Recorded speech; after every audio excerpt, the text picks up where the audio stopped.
This Broncos team can be real dangerous next year, and it has nothing to do with their 14 wins.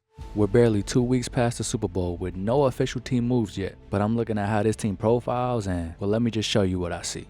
They're structured so well that they already accounted for any loss. Let's jump right into the offseason situation. They're set up to have around $27 million in cap space, which is very good, especially for a top contending team. They've got the 30th pick in rounds 1 through 5, with an additional 4th and 3 7th rounders. I want to address the top trade rumor first, this Riley Moss AJ Brown trade hypothetical from ESPN's Bill Barnwell. First, it don't really make sense for either party in my opinion. AJ Brown, as good as he is, likely doesn't make this offense better enough to justify trading a starting corner and a 2nd round pick. I mean, they were the 1 seed without him.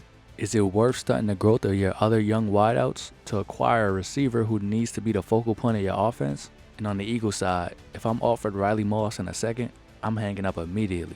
You want to give me the corner that's allowed the 2nd most receptions and had a ton of DPIs for my superstar receiver who, even if frustrated, is under contract for 7 more years. Not to mention Riley Moss is in his contract year himself, so they'd have to pay him immediately. I would be upset with this move if I was a fan of either team. I'm also if it ain't broke, don't fix it kind of guy myself, so maybe I'm just too conservative for y'all taste. Let's talk about Riley though. I don't mean to dog him, but the numbers hold true. The problem is when you're opposite of Pat Surtain, somebody's got to get tested. And in his case, he's thrown to a lot. And actually, that's an understatement. He was the 3rd most targeted player in the league with only 14 games played. He caught 1 pick and gave up 4 touchdowns and allowed a passer rating of 95.4. There's only so much defense you can play when constantly targeted without giving up some plays or penalties. And to his credit, he was tied for 1st in pass deflections. Overall, I think he's actually a solid corner, but that's as far as I'm willing to go. He's worth keeping around for the upside that he cleans up his flaws next year. Their top expired deals are John Franklin Myers, J.K. Dobbins, and Alex Singleton. If they decide to let all 3 walk, this team will still be fine. Denver drafted 2 guys last year that can fill in for JFM, with each of them taking different parts of his role. 2025 3rd round pick, Savion Jones. He looks real uncoordinated chasing down quarterbacks, but he could be a decent fill-in when focused on assisted run stopping. At 6'5", 290, a build identical to JFM, he's big enough to play the inside effectively, but he lacks lateral quickness to set edges and primarily pass rush. With Zach Allen and DJ Jones getting extensions last offseason, you can make room for your 3rd round pick to develop. Now where Savion lacks in pass rush from the edge, 2025 4th round pick Q Robinson makes up for it. Watching his tape at Bama, he has a very fast release off the line. Denver said they drafted him as a special teams addition initially, but he'll likely play as a rotational piece behind Cooper and Benito eventually. He has great speed to rush the passer, pretty good run stuff ability, and gap fill IQ. Only thing he seems to lack is coverage ability as of right now. As we know, Sean Payton doesn't rely on one back, so it makes them fairly replaceable, especially since his main receiving back is early into his rookie deal. With JK getting injured, it'll likely force another team-friendly 1-year deal for him. They can bring JK back for cheap, or grab another free agent running back like Pacheco, Najee Harris, or maybe even shoot for a Rico Dowdle, someone looking to get real touches on a contending team. I wouldn't be surprised if they went both routes. Now, Alex Singleton is interesting in terms of replacements. He's definitely valuable but expendable. If it's a cap-friendly deal, keep him. If not, you can move on. And I got 2 guys in mind. One's technically an outside backer, but Sean Payton drafted him inside. That's Lions linebacker Alex Anzalone. He could be a great addition to this team. In 24, he was the green dot guy handling the defensive calls and adjustments for Detroit. But this past season, they gave that role to Jack Campbell, who played great. If Alex wants to lead the defense again, I can see that avenue for him in Denver. And if you're the Broncos and you're thinking about drafting an inside linebacker, but you kind of need a stopgap until he's ready, this next guy is perfect for that. Sean Payton's very own All-Pro Demario Davis. He's 37, so he won't impede on anyone's growth long-term, but his knowledge and on-field play is still up to standard. He's been ridiculously healthy as well, which with Drew Sanders on the roster is going to be very helpful. And name me a better Mike to learn behind than Demario Davis. Exactly. I try my best not to speak on things I'm not yet qualified to, so no specificities when it comes to the draft. I ain't do my homework just yet, and I don't want to do y'all the disservice of acting like I know what I'm talking about. Now, I know everything sounds good when I'm over here playing internet GM, but even if they get all 3 of these replacements wrong, they're still a contending team off the backs of their D-backs, edge rushers, and offensive output. And that's really what makes this Denver team so scary. They really can't go wrong. Bo Nix is a lot better than a lot of y'all wanted to give him credit for. I'm on record in my group chats calling Bo Nix the steal of the draft. before he was even picked while everyone was disrespecting him.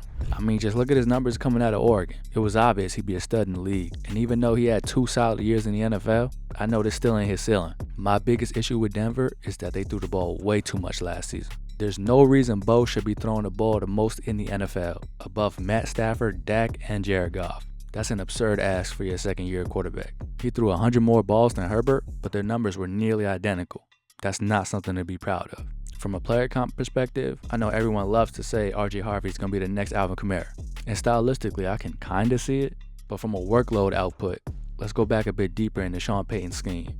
2008 New Orleans Saints. They had Pierre Thomas, Reggie Bush, and Deuce McAllister as their 3 rushers. One of their primary rushers, Reggie Bush, also played only in 10 games like JK, and the backup rushers had to come in and take over the bulk of the workload. Statistically, 2008 and 2025 are very similar for Payton's backs. RJ Harvey and Pierre Thomas led the team in touches with about 900 scrimmage yards and 12 scrimmage touchdowns. Bush and Dobbins had nearly identical touches, scrimmage yards, and scrimmage touchdowns. And the third back, Deuce McAllister, would be today's equivalent of Bo Nix's rushing workload. Essentially the same situation has happened to Sean Payton already, but this time his receiving back is the healthy one. We'll see how he deploys this lineup next year, but I'd imagine RJ is even more involved in the pass game, with JK and/or another back very active in the run game. Speaking of 2008, let's talk quarterbacks. What if I told you Bo hasn't scratched the surface on his potential? Now clearly Nix isn't close to touching Brees as a passer, but he can match Brees' production in his most successful season. I know how that sounds, but just hear me out. But before we go there, let me break down on how this works. Pass yards for an individual quarterback are gross pass yards, meaning the yards they were sacked for is irrelevant and not counted. But at the team level, it's measured as net pass yards, meaning they do subtract from yards lost from sacks. So if you see a number discrepancy, that's why. It's kind of dumb, I know, but I was tripped up during my research, so I just wanted to clear things up for you. 2008 New Orleans Saints. Number 1 ranked offense in total yards and points. First in pass attempts, first in passing yards, first in passing touchdowns. 26th in rush attempts, 28th in rushing yards, 5th in rushing touchdowns, 23rd in yards per attempt. And their defense was below average and ranked 26th in points against, 23rd in yards allowed. And their best receiver, Lance Moore, had 79 catches, 928 yards, and 10 TDs. Let me remind you, this was Drew Brees' first Offensive Player of the Year season where he threw 5K yards. Their record was 8-8. The easy thing to do would be just blame the defense. But this is why Sean Payton is such a great offensive mind. That next year in 2009, the defense wasn't much better. From 26th in points against to 20th, from 23rd in yards allowed to 25th. So how does one follow up the number 1 overall offense in football with an even better number 1 offense in football? From number 1 ranked offense in total yards and points to number 1 ranked offense in total yards and points again. But it looked a bit different this time. From first in pass attempts to 15th, from first in passing yards to 4th, from first in passing touchdowns to first in passing touchdowns with 34 again. Now I won't insult your intelligence. I think you know I'm going with this. 26 in rush attempts to 7th, 28th in rushing yards to 6th, 5th in rushing touchdowns to 3rd, and from 23rd in yards per attempt to 7th. The receiving game was led by Marcus Colston with 107 targets, 70 catches, 1,074 yards, and 9 touchdowns. Oh, and did I mention? Yeah, they went 13-3 and won the Super Bowl this year. Despite having nearly 700 less pass yards, the same exact amount of passing touchdowns, being sacked more, and a defense that was still below average. All it took was less turnovers and utilizing your run game to go from 8-8 to winning it all. The Drew Brees we know was better for the team when he threw less than 600 pass attempts. Of his 3 13-win seasons, 2 of them he threw less than 600 passes. And of his seasons with at least 9 wins, excluding the 13 wins we just discussed, 5 out of 7 of them was when he threw less than 600 passes. In his career, Drew Brees has won only 7 games in a season 5 times. He threw over 600 pass attempts in all those years. Now obviously this is not me bashing Drew at all. I'm just showcasing a trend of Sean Payton where I think he's not maximizing his own genius. Despite a better team performance this year, Bo Nix had a worse year statistically. With more attempts in that magic 600 plus area that Payton loves, Bo had a lower completion percentage, slightly higher yards, less touchdowns, nearly the same interceptions, and lower passer rating. If you take nothing else from this video, please note that efficiency lies within balance. It's the most sustainable way to replicate constant success. Speaking of constant success, the rest of this team is really special. You got the best corner in the game, a great D-back room with excellent defensive coaching from Vance Joseph, Pro Bowl edge in Benito, and another great rusher opposite of him in Jonathan Cooper, solid inside D-line work, a top 5 offensive line, a top 15 wide receiver as your 1, and 2 promising young receivers in Franklin and Bryant, a run game begging to be unlocked with a versatile young running back in Harvey, and a QB at the helm looking to unleash all his capabilities, aided by a new OC who just finished playing quarterback a few years back, with a top 5 offensive head coach aiming to secure another bowl run for his legacy. With Bo Nix's injury, I think they have to ease up on his workload next year. And if you're a fan of the other 31 teams, you don't want that. Because if Sean Payton picks up on this trend, the rest of the league better watch out. We could be witnessing another Sean Payton masterclass approaching. Because this kid from Arkadelphia, Arkansas is ready to break out. And there's nothing we could do about it.